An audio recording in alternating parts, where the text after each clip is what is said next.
నీ జీవితంలో కూడా ఒకవేళ ఒక చీకటి రాత్రి వలె, ఒక దుఃఖకరమైన రాత్రి వలె, ఒక ఫేజ్ గుండా నువ్వు ప్రయాణం చేస్తున్నావేమో, cheer up my dear brother and sister.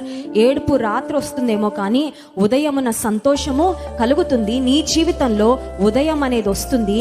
ఆ ఉదయాన నీతి సూర్యుడు నీపై ఉదయించి తన ఆనందమును, సంతోషమును నీ జీవితంలో సమృద్ధిగా అనుగ్రహిస్తాడు. Please don't think that these days of weeping will last for ever.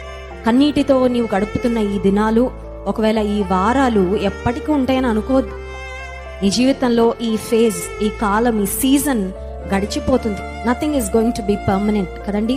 కొన్నిసార్లు మనకు ఆనందం వచ్చినప్పుడు అనుకుంటాం, ఇదే ఆనందం ఎప్పటికీ ఉంటే బాగుండని. ఆ ఆనందం ఆవిరవడానికి ఒక క్షణం చాలు. కొన్నిసార్లు ఏడుపు వచ్చినప్పుడు అనిపిస్తుంది, అమ్మో ఎప్పటికీ ఏడుపే ఉంటుందేమో అని. దేవుని వాక్యం నీకు నాకు వాగ్దానం చేస్తుంది, రాత్రి ఏడుపు వచ్చినా ఉదయమునకు సంతోషము కలుగును.